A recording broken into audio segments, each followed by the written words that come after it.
welcome. Thank you for coming back to Heart in the Fight. I want to take a brief moment to introduce myself. You may have seen me in some of the previous videos. My name is Ola Tunde, but you can call me Tunde for short. I'm new here to the Heart in the Fight family, so I'm really appreciative to be here. I'm here with the main man, Daniel, and Daniel and myself is going to interview the 6'0 lightweight champion, Reckless. Rico, welcome to the stage. Welcome, Reckless Rico. Hey guys, how you guys doing? Thank you so much for having me. No problem. Thanks for joining the show. Yeah, absolutely. Hey, Reckless Rico, where'd you get the name, man? Where does that come from? Because I know with some of the fighters, right, depending on who you speak to, some of the fighters, this was a nickname that they had growing up. Some they were gifted the day of the fight. They didn't have a nickname, and so it was gifted to them like, hey, use this nickname. What's up with the Reckless Rico? How did it come to form? So it's kind of weird because it was given to me by one of the fans because on the page, I was like, okay, I'm getting ready to make my debut. This is going to be my very first fight for Streetbeefs, this and that. And one of the guys like, oh, man. He's like, just give me your name. I can't wait to, reach out and watch you. He's like, you got a fight name? I was like, no, not really. I was thinking maybe like Ruthless Rico Ruthless, something like that. He's like, how about Reckless Rico? I said, I'll try it out. And, the guy gave me the idea. And then I just stuck with it. I was like, okay, this is kind of like, my fight name for now. So if you think about all the names you could have chose, yeah, and I'm pretty sure there was a number of names that you were wrestling with, what about that one in particular stood out to you that resonated with you deeply? I think what really stood out to me was the format of Reckless, because my style of fighting isn't reckless at all. So I figured to the viewers, they'd be like, okay, they see Reckless, and their name is like, oh, this guy must be like a Justin Gaethje or a Brawl or something. But then when you watch me fight, they're like, his name does not add up to the style he's fighting with. I'm just like, So you try to put two and two together. So it's kind of like that. It's kind of like what the opposites correlate. Okay, the Reckless is my name, however, my style and the way I fight isn't reckless at all. So I guess it's kind of like the demeanor and the actual definition is what stood out to me, because I'm like, I'm gonna say it's reckless, but how the way I fight is not reckless. So that's what I liked about the name a lot. So how would you define your fighting style? Since it's not reckless, what is it? I would say my style is very smart and calculated. In my overall fights, to be honest, I'm really like I would say I'm like a counter. Not even because I'm not really a striker. I'm a counter. I'm a counter guy. I wait to see what you're doing. That first 30 seconds, I'm gauging the timing. I'm looking at what you're doing. If you're throwing a lot of leg kicks at me, throwing a lot of jabs, if you're doing a lot of feints, I'm looking to see what you're doing in that first opening 30 seconds. And after that, once I get the timing and the rhythm down to what you're doing, I just kind of capitalize and explode. So take us back to your first fight. Yeah. When I say first fight, I mean in this arena in Streetbeefs. Were you nervous? Were you concerned? Like, where was Reckless Rico's head in your first Streetbeefs fight? Oh yeah, going to the fight, I was super nervous. I never been there. I'm 9 hours away from my hometown.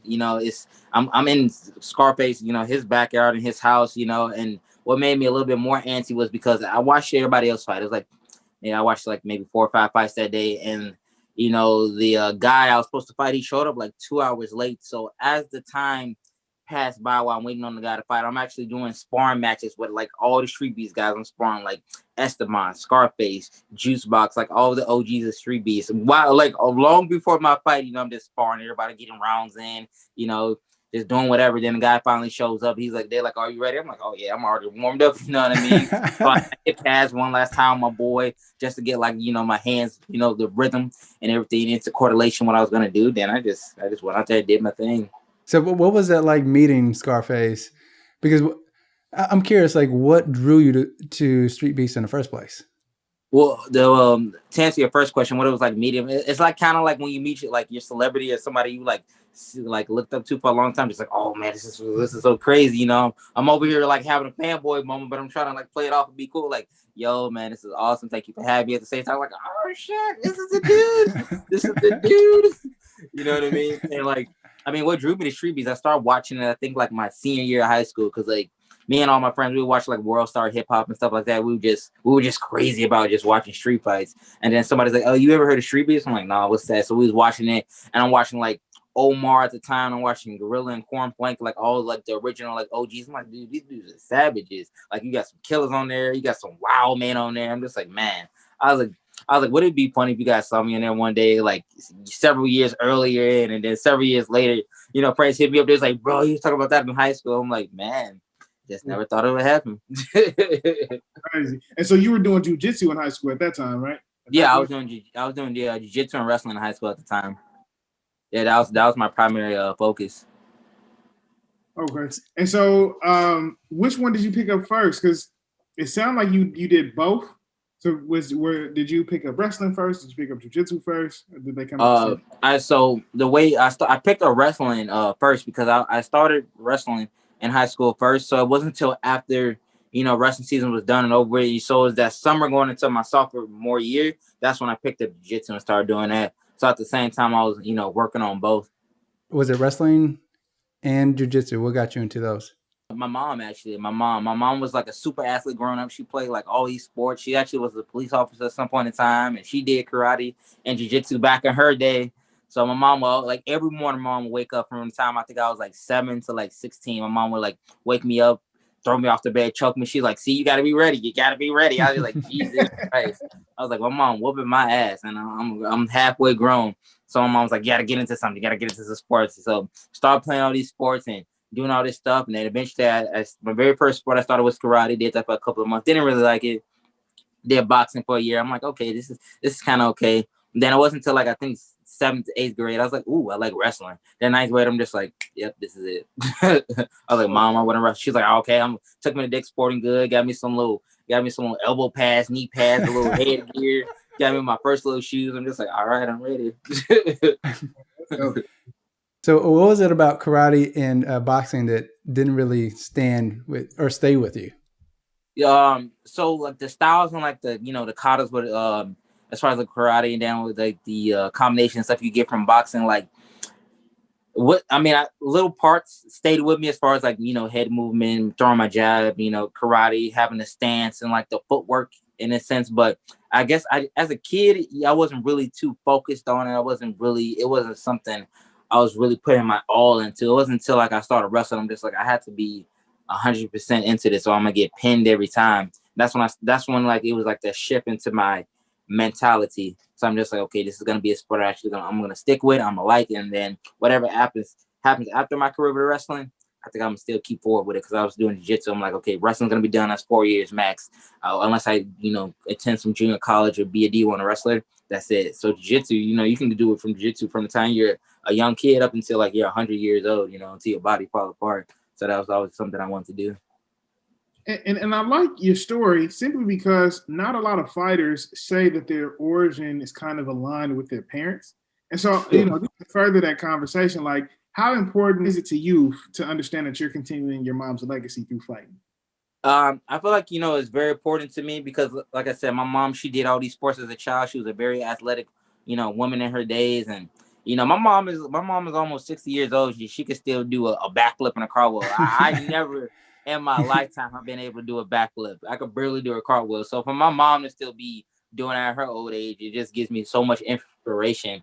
And then to, you know, when mom was at my first wrestling meet, when I won my first little jiu-jitsu tournaments, and then she was just there in the crowd screaming like, yo, that's my son, like any other mom would. It was such an inspirational thing to know that I'm doing something my mom probably would have did or furthermore on, you know what I mean? So just to be able to do that, it just, you know, I know that like she gets really happy and probably really motivated to see me do something like a little bit of her dream in her eyes. And, you know, the way I do things and the way I carry myself as a martial artist and as an athlete, it just really means a lot to me that I can honor my mom in that way.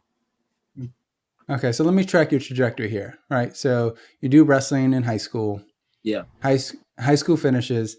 Is there an idea to transition into college wrestling, or is that it?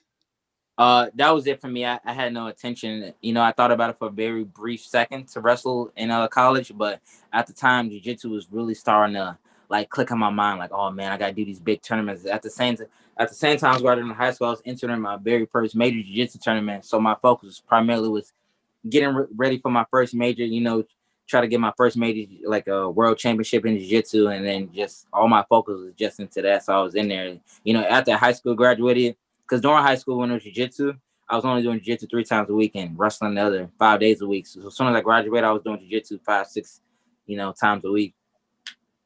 So all my focus was into that.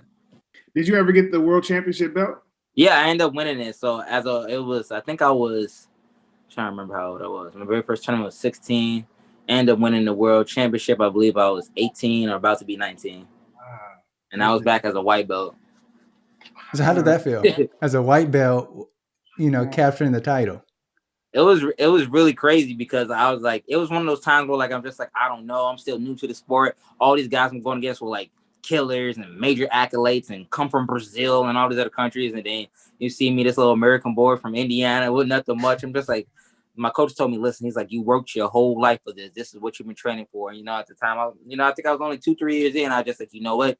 I believe in myself and I'm ready. And this is my time to shine. And when I won, I kind of just like, I felt like it kind of cemented my spot and really kind of like catapulted me into the jiu-jitsu community. Then after that, things would just take off. I would do more tournaments, and then I would get my first couple of super fights and win those, and just got big. And now like a lot of people in the Midwest know me for jiu-jitsu and winning, and yeah, it's just really crazy. Because every time I compete now for jiu-jitsu, everybody always like, they'd be like, oh, Rico Tyler's about to grapple, and then you see all like a crowd of people like watch me grapple, so it's like, oh God, like a little celebrity in like the hometown. So it's crazy. It's super surreal just being able to do that and know that, no matter where you come from, you could accomplish anything. The biggest thing is people tell you that, hey, you can't do this because you're from this area, because you're from that area, because you've been there, did that. But if you have a strong will and a strong mindset, I feel like you can just achieve anything in your life.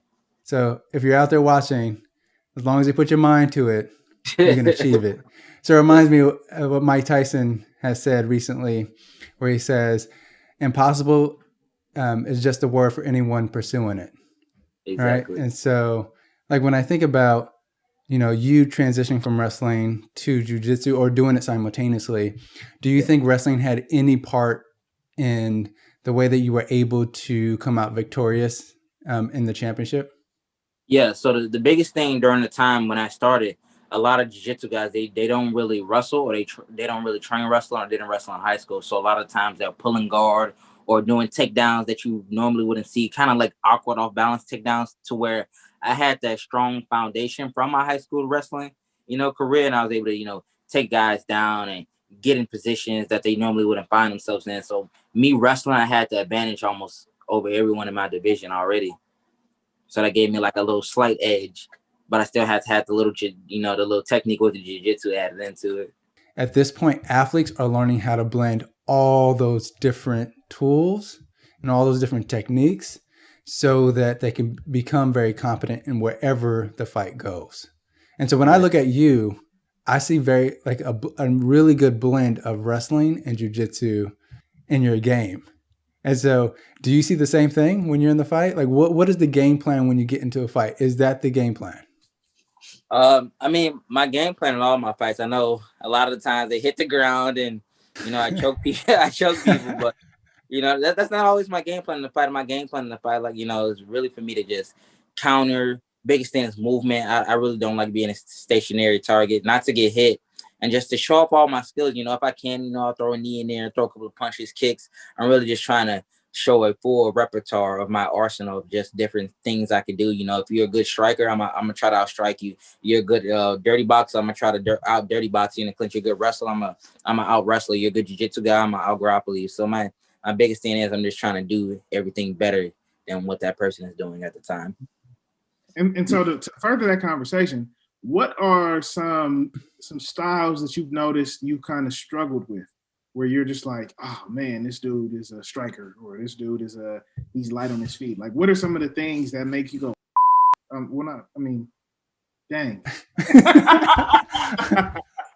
I think the biggest thing that makes me go dang, well, I'll probably go dang with everybody, because to probably height and reach, because everybody I fight, I believe, has been taller than me, except maybe one guy. Maybe the very first guy I fought was the same height as me.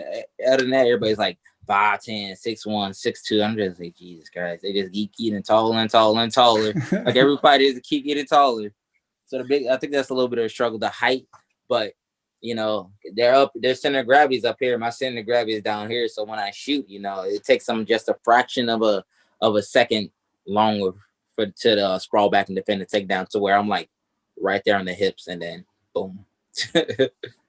It's interesting when I look at your fights and when I break down your fights, I'm like, it's clear that you have a good grasp of what you're doing, right? This isn't like by happenstance you end up in a chokehold. It's like, no, he is setting this up. He is setting this up by the way he's tripping the leg, the way that you're having them use their jabs so you can go right underneath, right? And so I'm like, for folks who don't know, can you tell us what was your fighting experience before you actually got to Streetbeefs? Because it's clear that you have more experience than 6-0. Yeah. So before Streetbeefs, like I said, all my major acclimates and achievements are really in jiu-jitsu. Couple achievements in wrestling, not as many as I wanted to or could have had, but all my achievements are really in jiu-jitsu. Then I had a couple of amateur fights as well. But those are pretty much like my, achievements as far as like experience and stuff like that go. And then, in the training room, I'm putting in constant like hours of grinding and sparring jiu-jitsu and kickboxing rounds on a daily. So there's just years of grinding, hours on top of hours, just putting in work. So how many matches would you say you've had in jiu-jitsu? Probably a little bit over 200 matches. So over 200 matches. So someone's fighting you for the first time, they've been training for a month in jiu-jitsu. It's gonna be a rough outing. It certainly sounds like that. Go ahead, Tunde. And so you said a few amateur fights. Does that mean like somebody in the street was angry at you and then you started fighting, or is that like... No, by amateur fights I mean not smokers, but like sanctioned events actually. Okay. Actually that count towards, a little amateur record and things like that. Gotcha.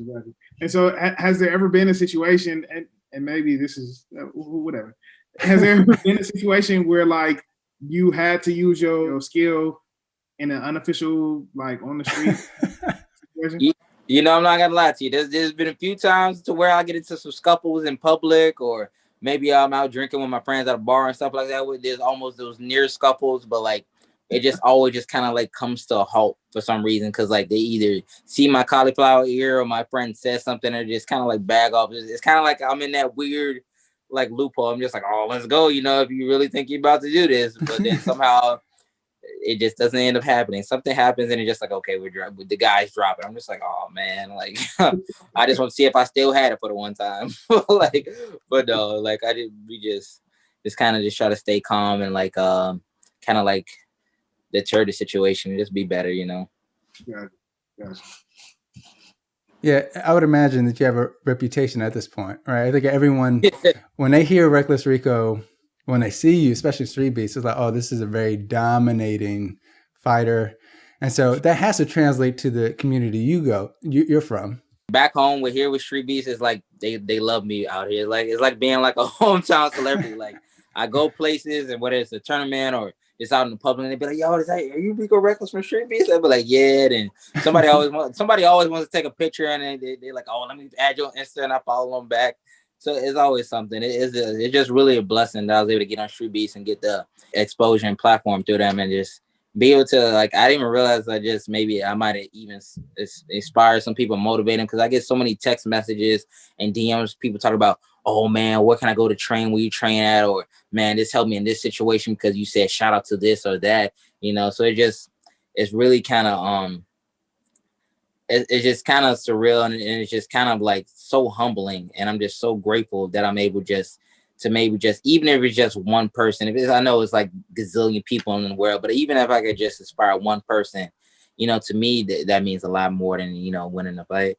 Your mother must be proud of you then. Oh yeah. Every time I come home, my mom calls me. I call my mom after the fight. She called me maybe like 2 minutes after the fight. She be like, how'd you do? You choke him again? I be like, yeah, ma. She be like, when the video gonna be up? I'll be like, probably a couple hours. She be like, okay, I'm gonna watch it. And then sure enough, my mom sends me the screenshot every time I get my hand raised. She's like, that's my boy. She'd be like, Talia, let's go. I'm like, oh my God. That's dope, man. It's always crazy with my mom. You're currently the champion. Yes, sir. Right. And so where do we go from here? I mean, most folks, we've seen that folks have become champion and they've transitioned. right? We saw a Minam Warrior. He became champion and transitioned to becoming a pro. But what is your path? You know, even though I'm 6-0, I feel like there's still a few fights for me left. You know, that I want to fight. There's a couple of big name guys that I want to fight that I should have fought and I haven't got a chance to fight. And I still want to really test myself against those guys before I hang it up with Streetbeefs and move on to a pro career. Is it a pro career in fighting or just a pro career in jiu-jitsu?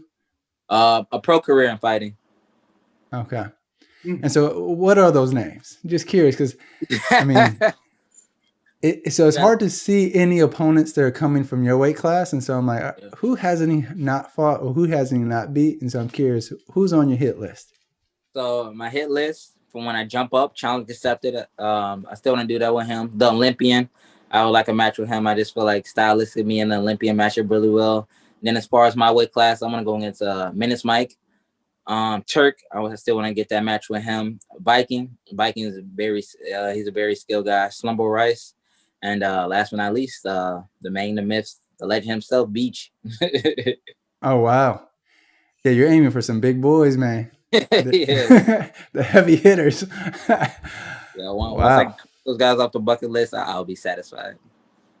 It seems like you're trying to get your name on the wall. Is that true? Yeah. You're trying to become a legend?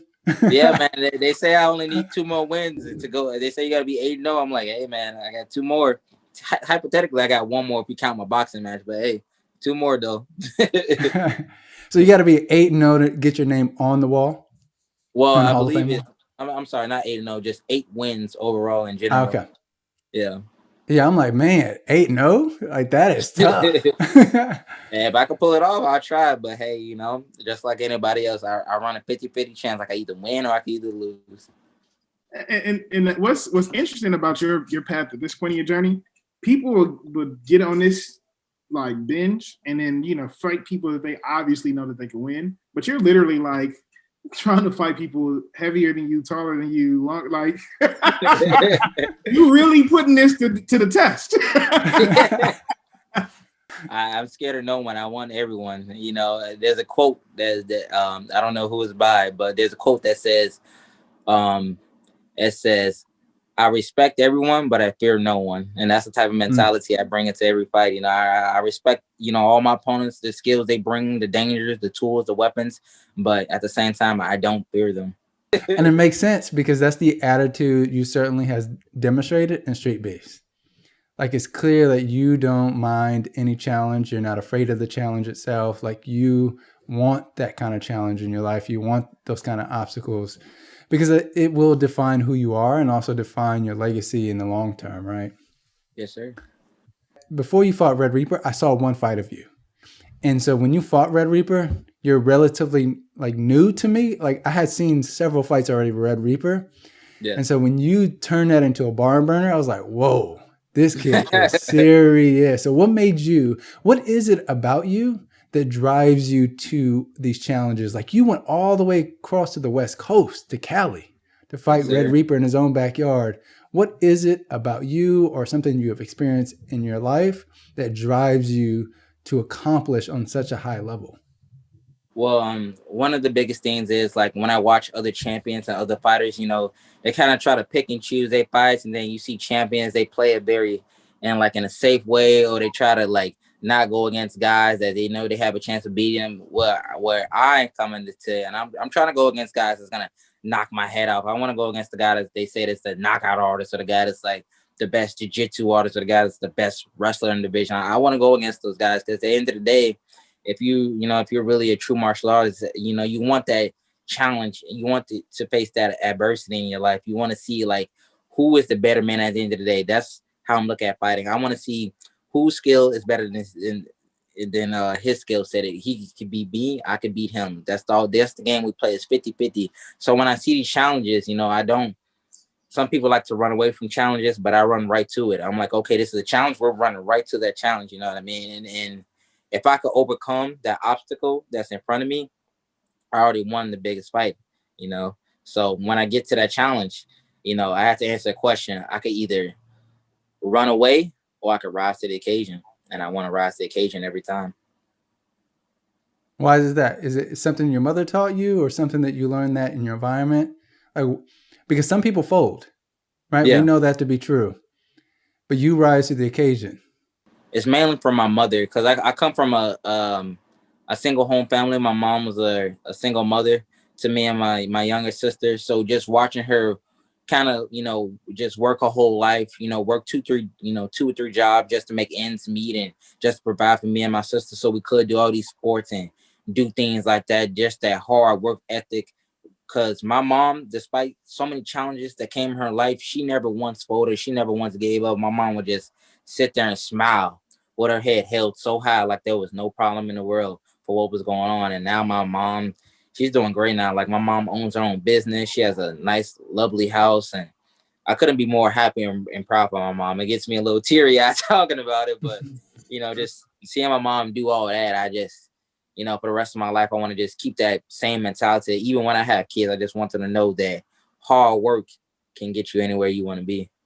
You can, even if you got a challenge in life, you feel like, okay, man, life's kicking my ass. I'm having a bad day. It's going to get me down. If you just pick yourself up and just hold your head high, you can achieve anything. Shout outs to mom. Shout outs to mom. She out there. I feel like moms needs a street beef name now. My mom gonna make her debut 2021. Let's go. Do you ever have plans to bring your mom out into the yard? I do plan on bringing her out for one of the fights. You know what I mean? It's getting a little bit colder, so I don't know if she want to ride out in the cold. But that's the game plan. Bring her out for the one time. Okay, awesome. Well, I'd love to talk about. I mean, like you said, you want to go pro. Yeah. And so, what does pro look like? What does success look like for you on that level? I'm one of those people to where, like, I want to really build up on experience. I don't want to be out there rushing fights or going against a guy 10-0 and I'm 0-0. I really want to build myself up, build my brand, try to work my way up to, the UFC, Bellator, or whatever major promotion is going on at that time. Maybe try to get on the Dana White Contender Series or, the Ultimate Fighter House, things like that, just to really build the experience up. And then, when I'm actually in the UFC or in Bellator, I'm ready for those high level, A class, B class, fighter guys. Yeah, in an interview that we had with Dodge Sports founder Matt Dodge, he said that, one of the key things for all fighters, especially if they're coming from Streetbeefs or any kind of backyard or fight club, is to get your experience up, right? Yeah. Because he said once you go pro, there is no like cakewalks after that. You get as much as you can before you get there, because once you get there, like the margin of error is really small. And if you make certain mistakes, it's hard to bounce back once you become a professional. So it seems like you're heading in the right direction by trying to get as many fights as you possible, trying to get different matchups, trying to figure out, okay, what do I need to hone on in? And then what are some opportunities, some gaps that I need to close in my own offense and defense so that I can become that much better in my next fights or when I make it to the professional setting. And I know that you are fighting soon, right? And so, but your opponent hasn't been disclosed. So what is that like? Like showing up to the yard, not knowing who your opponent is. Like, how do you prepare mentally? And then how do you prepare physically for a fight like that? Yeah, so physically, my training stays the same. The only thing that's different is I'm not, able to watch film, and study tapes on like the guy I'm fighting. So it's a little bit different in that sense. But physically, I stay the same. I do, my training the same, stuff like that. I spar a little bit different because normally I spar specifically for an opponent. Like if I'm going against a tall guy, I bring a tall guy into my training camp and I'm working with him as far as the angles, the movements. I fight in a short guy I'm working on. I'm working with a short guy with the speed and the movement. So when I'm fighting somebody that I don't know who I'm fighting, which will be soon, I'm working with everybody because I don't know if I'm going to fight a short guy, a tall guy, a stocky guy, a wrestler, a jiu-jitsu guy, a striker. So I'm working with different styles just to correlate for the actual match that's going to be ahead of me. And then mentally, my mental game stays the same. I'm on a mission to seek and destroy. And once I get in there, I'm just ready to go. I mean, you can put King Kong in front of me and I'm ready to fight him. I feel like you must have like a walkout song in mind, or you have some music playing in the background when you fight, because when your intros are really interesting because you have a serious demeanor, you're pacing back and forth. Like sometimes when you look at some of the intros, guys are nervous. You can see it in their movements, but you look determined to destroy. And so is there a song in particular that you have playing in your head, or is there something playing in your head before you go out there? Yeah, usually I got We Are the Champions. We Are the Champions playing by Mercury, or I got I'm Coming Home by P. Diddy, Skylar Grey playing in my head, or just, you know, the classic 300 by Atlanta Orchestra. Those are like the three songs that I kind of like repeat and shuffle in my head. Those get me the most fired up. And before every video, before every fight, I watch this one video. It's called How Great I Am, Motivational Speech. And it has different clips and different picture highlights of fights and, you know, different achievements like Michael Jordan and stuff like that. Like when they're at the all-time highest moment. And I watched that video. It's a 5 or 6 minute video. And I watch that before every fight. And once I'm done watching that, I'm like at the most highest peak I could be for motivation for my fighting. And once I get in that mindset, I'm just determined. Like nothing can undeter me from that mindset. It's clear that the mental game is really important to you, and it's really strong, right? And you can see it in a lot of fights. Like in fighting, there's like a spiritual element, there's a physical element, but there is a mental element to a fight. And so what are some things that you're doing to help strengthen your mental?